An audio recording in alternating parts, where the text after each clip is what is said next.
All righty. Well, it's good to see everybody here tonight.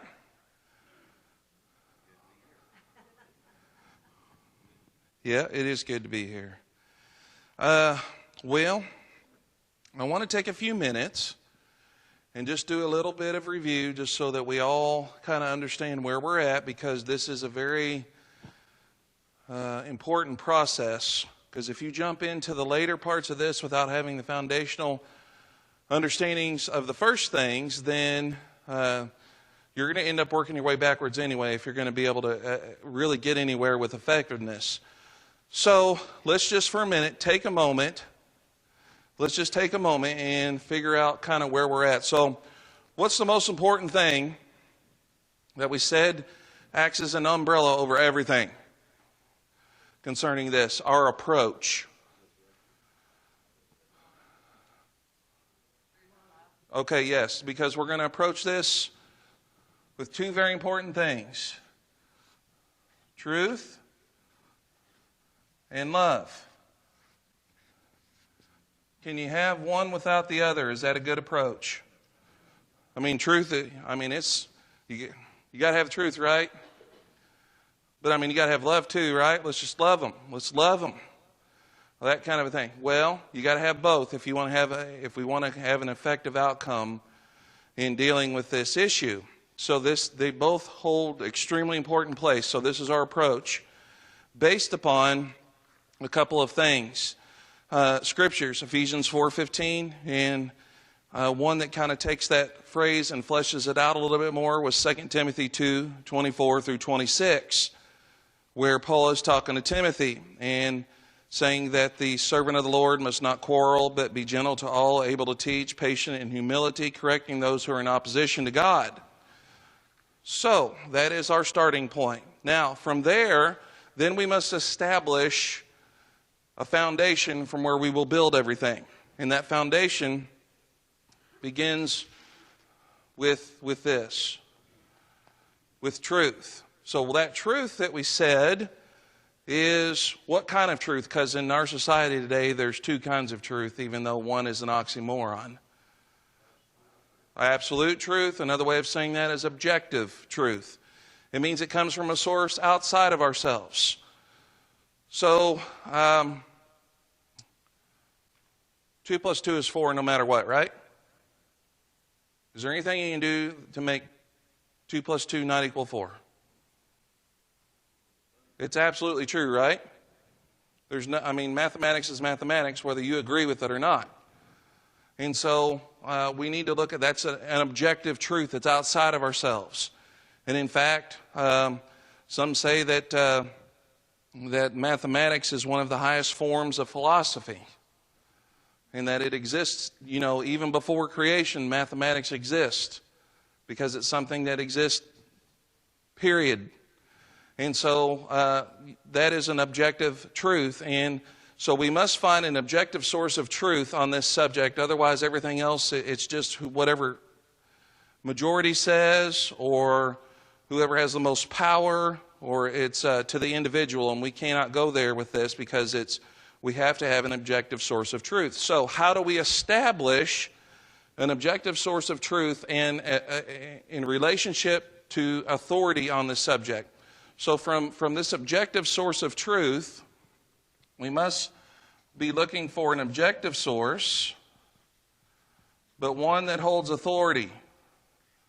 So how do we approach this? Okay, so we start with the Bible.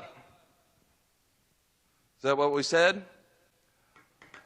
Sort of yes, sort of no. Okay, so we said that the place that we begin, and it's a simple place to begin.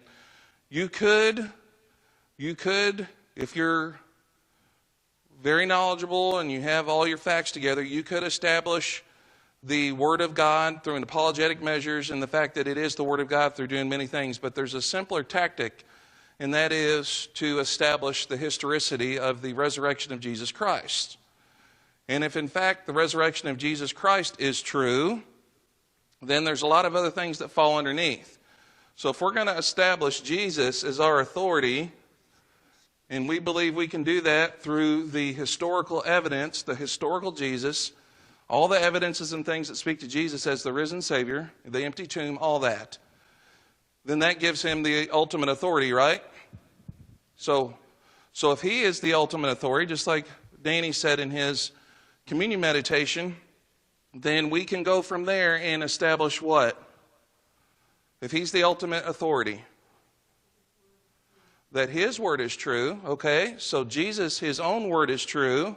So his word, what else did he affirm as sources of authority? Okay, the Old Testament. So we would say the law and the prophets. Did Jesus affirm those? Okay, what else did Jesus affirm as being truth? Okay, the apostles. And tied to the apostles is a very important dynamic. Yeah, the Holy Spirit, right? Why is the Holy Spirit important in relationship to the apostles? Because these are men, right? But they were empowered and equipped by the Holy Spirit to do what? All sorts of stuff, including writing Scripture. Okay, they were inspired to write Scripture. So these two are like peanut butter and jelly. Okay, so his word, the law and the prophets, the apostles, the Holy Spirit, Jesus affirmed all these to be true, and this gives us what? The Bible. It's pretty much the whole Bible, right? What Jesus said, the law and the prophets, what the apostles wrote, that which is inspired by the Holy Spirit, that gives us the Bible.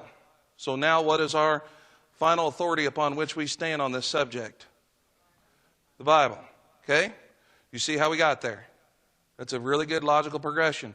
So you don't have to prove the entire Bible itself. You can start with the resurrection of Jesus Christ and work that way, and it's a very effective apologetic, and it's not that hard. There's tons of evidence out there that's readily available that teaches about the resurrection of Jesus Christ. Archaeological evidence, historical evidence, tons of evidence. Our faith is based on evidence. It's based on evidence. Oh, okay.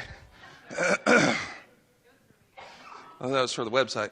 All right, so that's our path. Truth and love. We establish an objective source of truth, which gives us authority. The ultimate authority then is Jesus Christ, which is affirmed by his resurrection.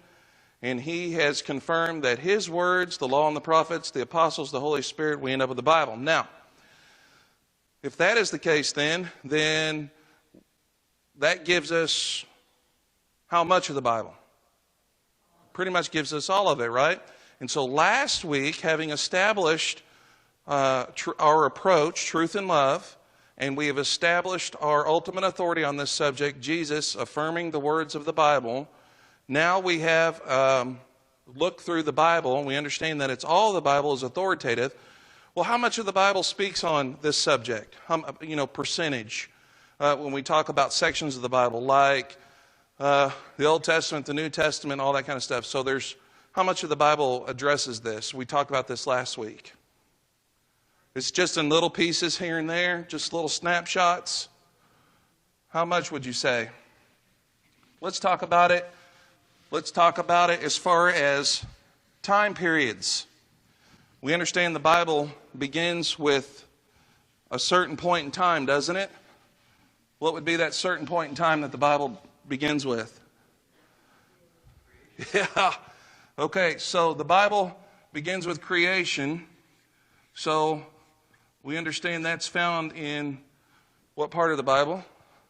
Yeah, the Genesis, the Pentateuch. Okay, so do we have this subject, homosexuality, sexuality, marriage, addressed in the beginning? Yes. So we have the beginning, and so we call that time period from the beginning until another time period. We call it a certain thing. What do we call it? Times of the patriarchs. So under the patriarchs is this addressed? Yes. Specifically, we have a very impactful, important set of events that are in the patriarchal time. Gary said, here's Sodom and Gomorrah. Yes. So we have creation, it's addressed. We have the patriarchs, it's addressed. What about what's next? Yeah, the law of Moses, the Mosaic law. So the time period of the Mosaic law was in effect. Was it addressed? More specifically even, right? Yeah, it's all of them is called that. So we have creation, the time of the patriarchs, creation to the time of the patriarchs, patriarchs to the Mosaic law. Mosaic law covers what time period? Till when? Till the church. Yeah, till Jesus and the church. Right? Till when Jesus arrived and the church was established. The Mosaic law was in effect. So this subject was addressed here, it was addressed here, it was addressed here. Was it addressed here? Okay. And if it's addressed here, in the beginning of the church in the time period, and many times in the scripture it says that we are in the last days. Are there going to be any more revelations or dispensations? No, so we have everything, right? So what time period does this cover? From the beginning until the end. Now until the end. This is going to cover all of human history. All of human history, this is going to cover. God has spoken in all of human history on this subject. Did Jesus address this subject? Yes. Is it addressed through the apostles to the church? Okay. So can we rule out any part of the Bible? So we have to take the Bible as a whole and what it said. Now, we went through every one of these last time. So Jesus affirms all these different things. Jesus affirms what happened in creation. Jesus affirms what happened with the patriarchs. Jesus affirms what happened with the Mosaic law. Jesus affirmed himself and what would happen moving forward. So all of this is authoritative. Okay, so are we building a good case for how we are approaching this? I believe so. So, since that is the case, we spent a good amount of time looking at different scriptures in each one of these. And you can look in Genesis, you can look in Hebrews, you can look in Romans, you can look in Leviticus, you can look in 1 Corinthians, 1 Timothy, all over the place. Isaiah 55, all these things are addressed. And so forth. Yes, so it's all over the place. There's many, many scriptures that we can appeal in every one of these dispensations, these time periods. And so, from a biblical perspective, we have a pretty lock, stock, and barrel case. But still, there's some that say, well, I can't help it. From as long as I can remember, I've had these attractions. God made me that way. Anybody ever heard that? Okay. Now that's a very out front argument, especially in the church. Now I want to say this. This was really made clear by a recent presidential candidate. Now, is it anything shocking in our day and age that a person that was of the LGBT movement was in politics? Now, what made this very interesting is that this person happened to be from Indiana, Mayor Pete Buttigieg. He claimed that he was what? Christian. And that those that held this position of marriages between one man and one woman, or positions on abortion, that they were wrong as a Christian. And that his views on Christianity were actually the right views. And so this is very much in our day and age within Christianity. We've said our Sunday nights are designed T3 topics, trends. Topics are controversial topics of the faith, things that we kind of get into in and among Christianity, things we talk about, baptism and communion and all those things that there's different teachings on. We delve into those. We look at controversial trending issues of the day that are cultural things. Well, this one covers all the bases. This is both a a controversial topic and a trending issue. And so these are things that happen inside and outside the church today. It's everywhere. And so, and part of this, we will hear this, that what are the causes of homosexuality? And the primary thing that you would hear is from in Christian circles, well, God made me this way. See, an atheist isn't going to say God made me this way, right? I mean, that argument's most likely these days going to come from where? Someone in the church. And we have to be ready to talk about that. So we're going to address this tonight. Our title for tonight is nature, nurture, or maybe both. So we're going to talk about that. Now, I would ask that you listen carefully and closely to what I'm saying before you get out the pitchforks and the tomatoes, rotten tomatoes. Okay? Because for some, they have some very specific ideas on this, but I want you to hear me very carefully, because I know for a fact that I'm not saying I am, but I'm saying that there's respected theologians out there that have been raked over the coals for this position, which we're going to talk about tonight, that's out there. So let's hear everything and then we'll put it all together. Agreed? Okay. So why should Christians be concerned about what causes homosexuality? A proper understanding will help in several ways. It can remove some of the homophobia that many Christians have because of something they do not understand. And we can gain appreciation for the extremely difficult challenge that one who is homosexual will face should he or she try to repent.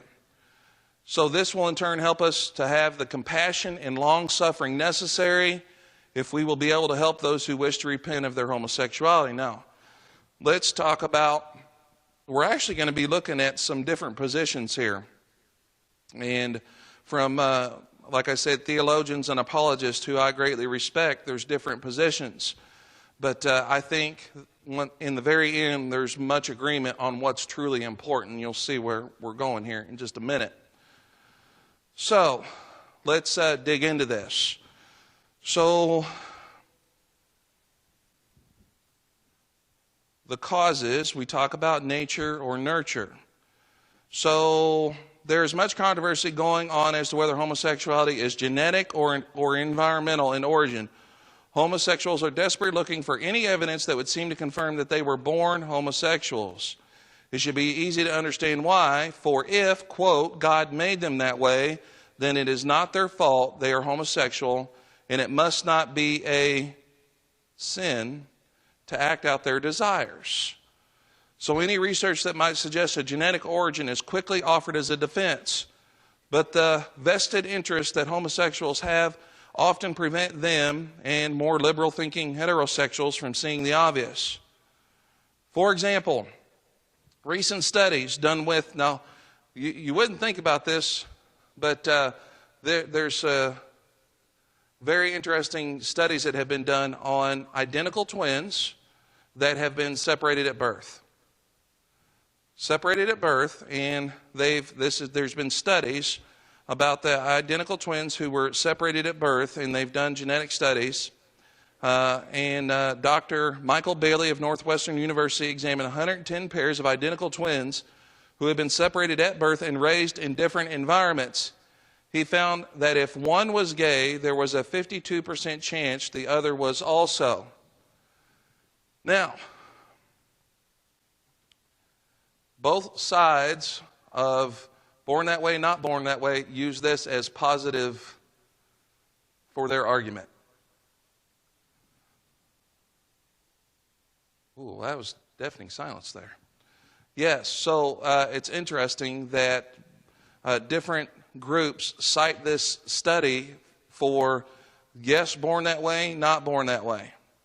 Now, but among fraternal twins, the chance fell to 22%. Because the ratio was higher among twins who are genetically identical. This study has been referred to by many as evidence that homosexuality is genetic in origin.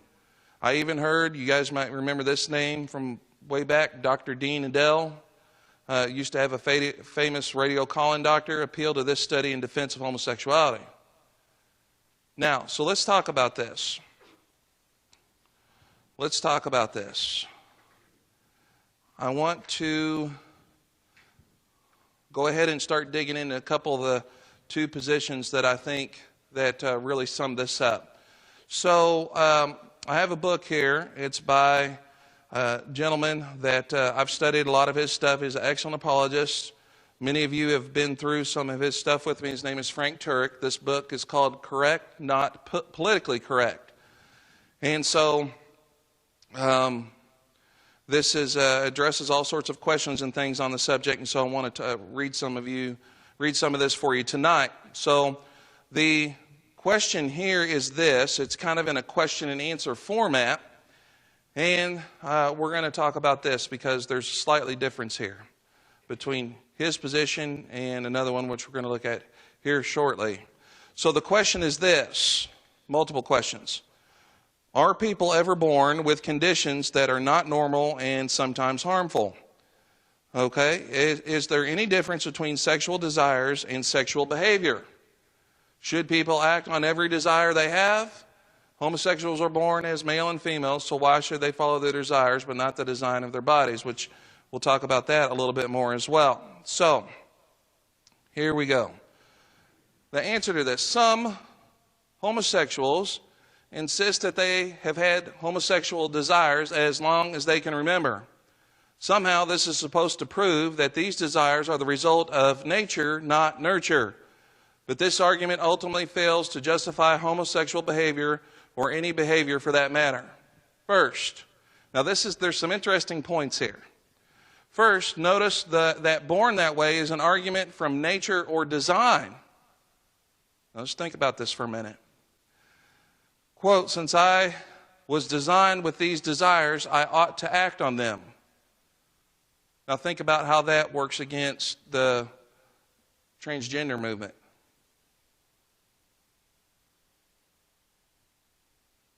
You were designed a certain way, it ought to stay that way. That's what they're saying. I was born this way.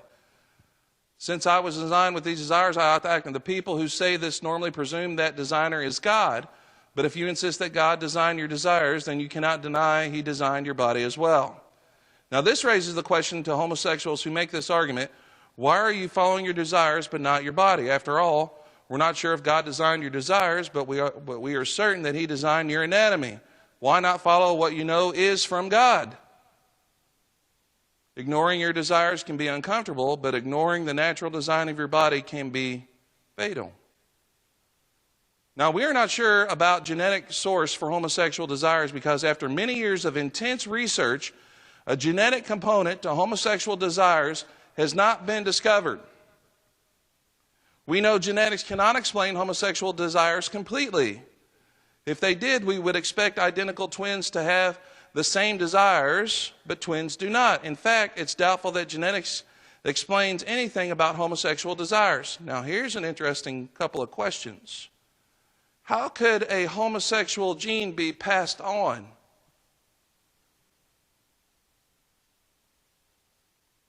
Let that soak in for just a second. Are you hearing me?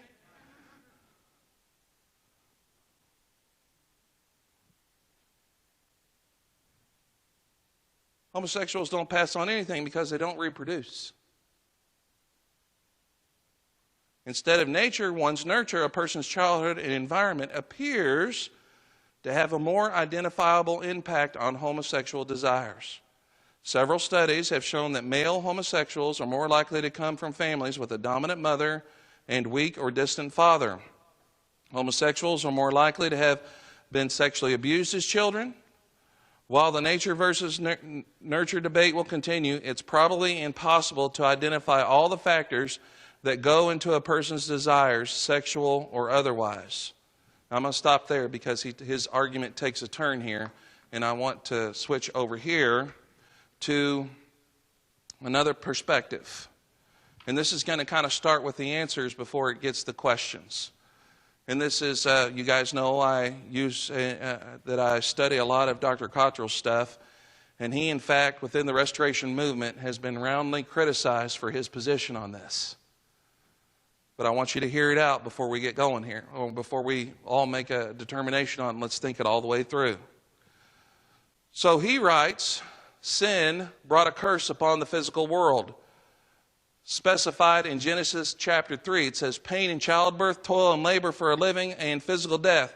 Our present world is under the curse. Our world is not normal. In the beginning, the creation was very good, but what about now? Not now. This curse has especially affected the human body. From the days of Adam until now, the body of every human being is under the curse of death. You can look in Genesis 2, Genesis 3, Romans 5, 6, 8, 1 Corinthians 15, 22, and James 1:15. There's plenty of scripture that teaches this. This death curse includes all physical abnormalities. It is not limited to the moment of dying. Some of these abnormal conditions may lead to death, some may not.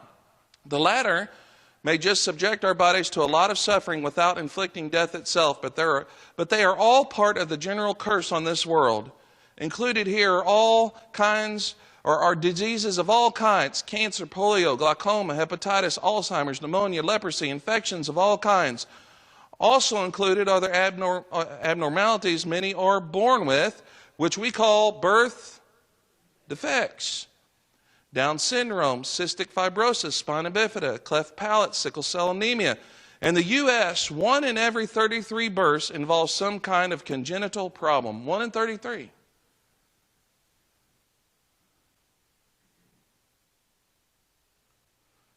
Are such diseases and deformities normal? Now, what defines normal? When we use the word normal, what defines normal from a Christian perspective? The beginning, Larry, you said? What do you mean specifically the beginning? Before the fall. Normal would be defined as a state of affairs before the fall. Anything after that is under the curse. Are such diseases and deformities normal? No. Some may be the result of parental misconduct, such as fetal alcohol syndrome. But most can be traced back in the gene pool to its initial corruption in Genesis 3. In the case of birth defects, the genetic corruption can affect specific parts of the body, such as the heart, the skin, the blood, or even the brain. Now, I'm going to go ahead and work from his perspective here, and then we'll contrast it over here with what Frank Turk says. Now, let's zoom in on the last point, how the genetic effects of the Adamic curse can affect the brain. Sometimes, as a result of the Adamic sin, a genetic or chemical malfunction in the brain of a developing baby affects its sense of sexual identity and sexual function. Now, here is where he differs a little than some other positions. In my judgment, he says, the best scientific evidence points to this conclusion. This raises a very serious question. How can we explain same-sex attraction, homosexual feelings, and transgender feelings? Are they inborn or acquired? There is much controversy over the answer to this question. I will now list 3 main suggested answers. In each answer, so these are different positions he's laying out there. In each answer, the distinction between the homosexual disposition or condition. Now, this is a key understanding here, and this is something that we need to understand. The disposition is one thing, right? That's one thing that we need to make a distinction, and the other is behavior. Okay, so this is where we need to make, so we would say this is where what we would call behavior or acts, and the disposition, we would say, we could even use the term condition.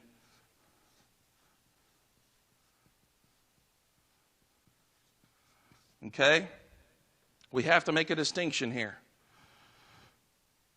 So in each answer, the distinction between the homosexual disposition or condition and homosexual behavior acts is crucial. Now here it is. It's one thing to be a homosexual. Okay?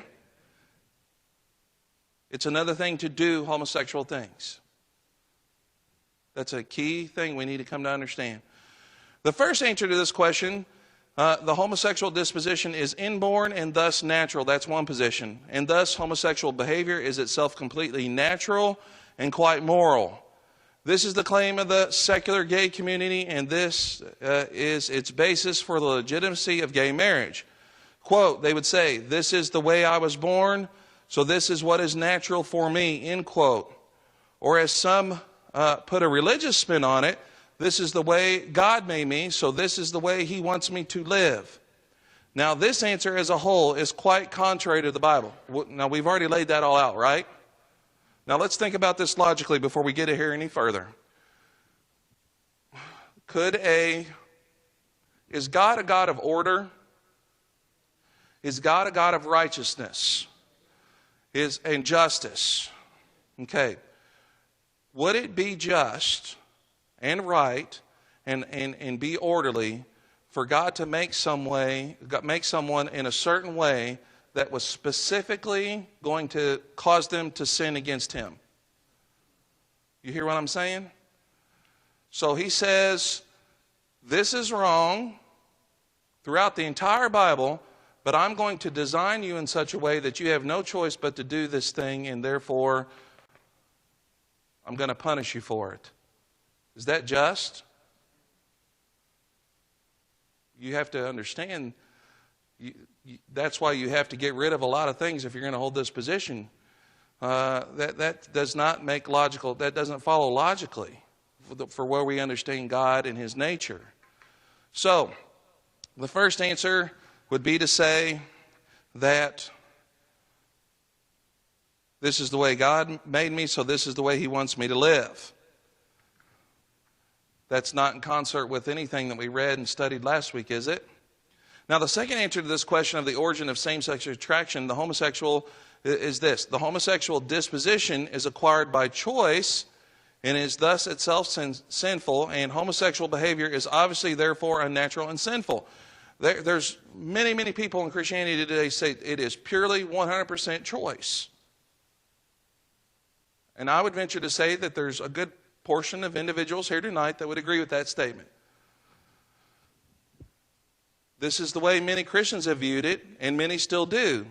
They say that there is no scientific evidence that the gay disposition is inborn. Since one chooses to be homosexual, he or she can choose to abandon both the condition and the behavior. Thus, it is a sin to be or continue to be a homosexual, and a sin to do homosexual things. Again, as a whole, he says, this answer is contrary to the Bible.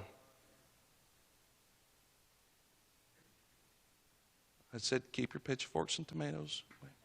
Now, the third answer, which I believe is biblical, this is his position, is that the homosexual disposition, same-sex attraction, is probably, he has probably here, it's something that happens, he uses the word inborn.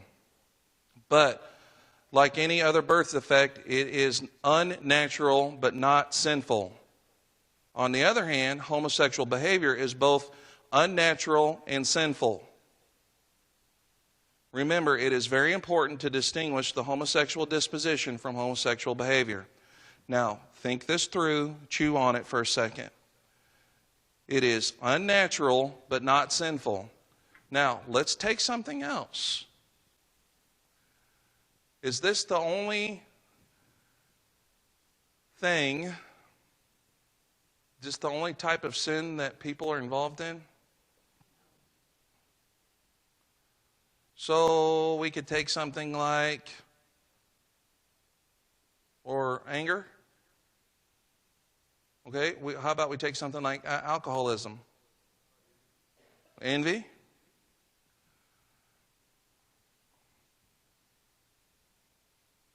So if we're to say that desire equals sin, where does that put us?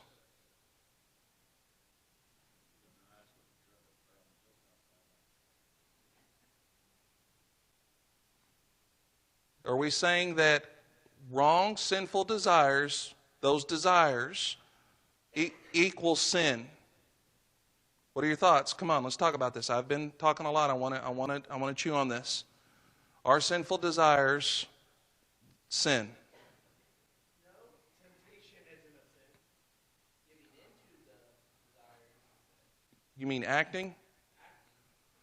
Okay, so have you ever been tempted to lie about something in order to preserve or protect something? Has that urge been strong? So that's sin?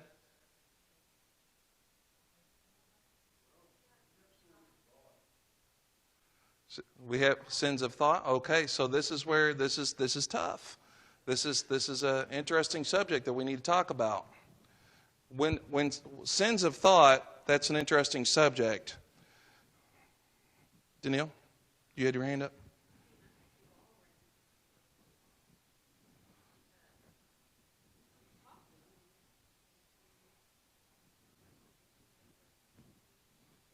Okay.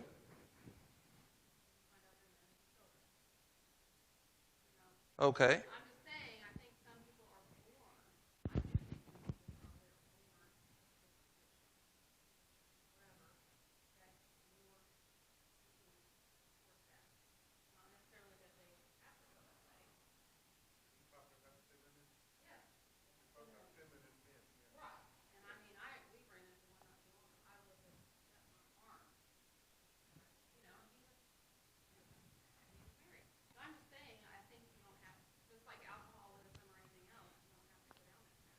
Okay. Now, we're caught here a little bit by time, and I don't want to let you chew on this for too long. I want to flesh this out a little bit and talk about this. Both positions here, when we talk about what Turk says, because Turk says I don't think it's there's any kind of scientific evidence. Cottrell says, yeah, there might be some scientific evidence here. But I will say this, either way, doesn't matter. And so this is the way that I approach it. It's the even if argument.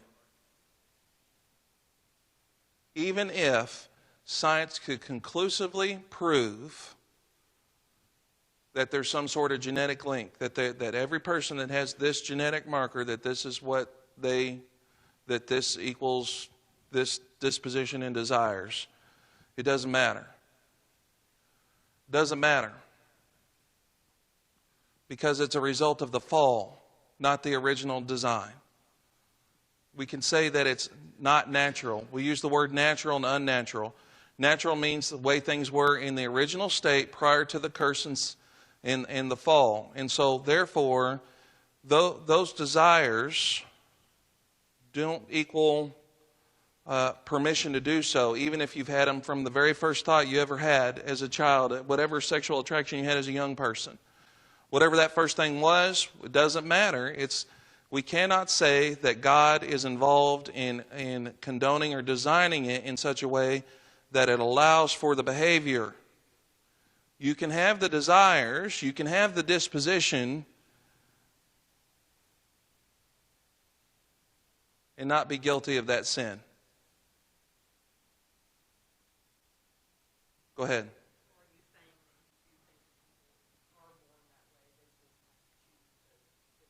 I'm saying even if. Even if they are. It's a moot point. I'm saying even if it could be conclusively proven, it doesn't matter. And I'm saying if someone is born that way, then that's something that, yes. See, this is where we come back to truth and love. This is where we have love and long-suffering and compassion. Because I'll tell you this right here and now. Do you feel... When you see somebody that's struggling with some sort of addiction, like drugs or alcohol and those things, I can tell you this. All right, I've drank alcohol before. Did I become an alcoholic at any point in my life? Have I ever had a problem with it? I can honestly tell you, never. Never had an issue. There's some people that because of their physical situation, that they take that first sip of alcohol and it's over. I mean, would you all agree with that statement? Okay, they're an alcoholic right there and then. I think that is quite possible that we could say that. Now, this is the even if argument. We don't say, well, God made me this way, do we? So therefore the behavior is okay. We have compassion and understanding, say, this is something they're going to have to battle their whole lives. And so therefore, when it comes to alcohol, what do they need to do? I abstain from it. I run from it. It's no different. Listen to this. But let's suppose that scientists someday discover a genetic contribution to homosexual desires. Would that give license to behavior? No. All of us have desires that we ought not act on. Amen? Okay. All of us have desires that we ought not act on. In other words, we were all born, I think this is true, with an orientation to bad behavior. Every one of us has got something. And I think it's all different from every individual. There's things I struggle with that you don't struggle with. There's things that aren't a problem for me that might be this is the battle of your life. And it may be because of some sort of problem in genetics there's something to that. But it doesn't matter because it's a result of the curse. It's not a license to participate in that behavior. Let's think this through. Okay, for example, some may have a genetic predisposition to alcohol, but who would advocate alcoholism? Are there people marching the streets, alcoholism? Okay, if someone has a genetic attraction to children, does that justify pedophilia? I'm telling you right now, it doesn't, but it will.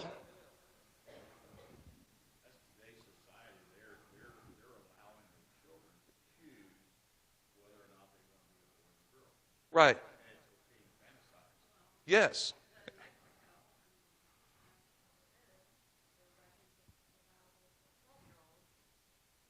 To be married? Oh, it's coming. I'm telling you. If you follow this logic all the way through, you have to allow the pedophile to do what they want.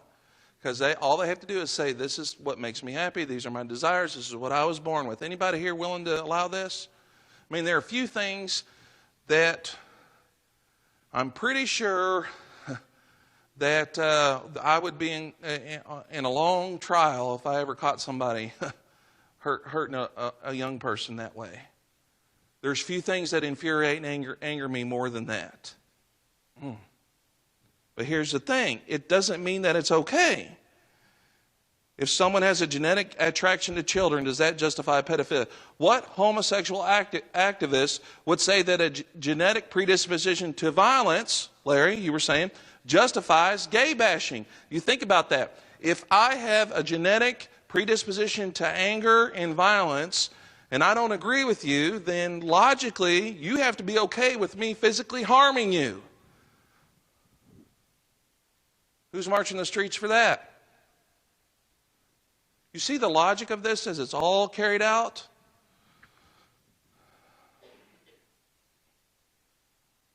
What if the gay basher was born mean? Desires do not justify behaviors. In fact, there is a word we use to describe the disciplined restraint of destructive desires. It's called civilization. The word civil. Desires do not justify behaviors. Now let's ask this question. Let me ask you this. Should human beings act on every desire they have?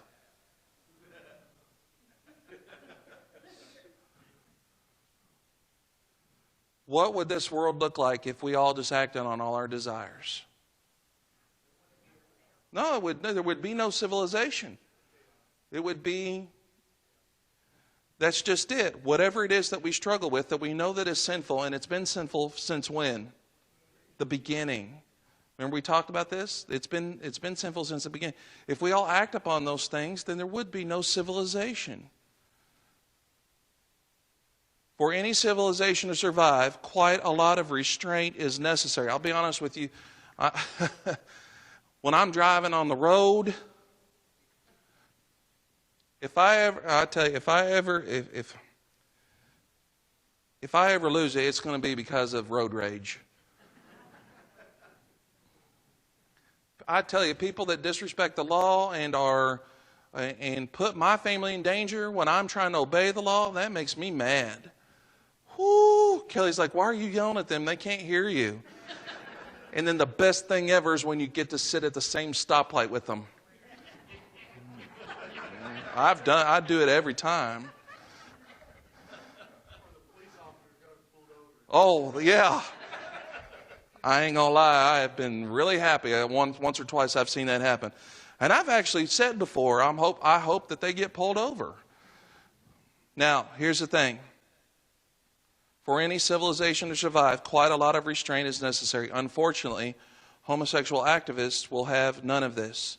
Instead of restraining negative behaviors, homosexual activists are asking us not just to tolerate, but to endorse and accept them. They want laws that will encourage people with certain desires to engage in harmful behavior. That's exactly what the government should discourage, not promote. Now, this book is fascinating because it argues all these things simply from a point of a civilized society. You don't even have to get into the Bible to argue effectively. You don't have to. I mean, to me, that's our starting point. That's our foundation. That's why we spent all that time doing this. Now, let's come back to real quick. I know we're over, but I want you to come back over here to what Cottrell says.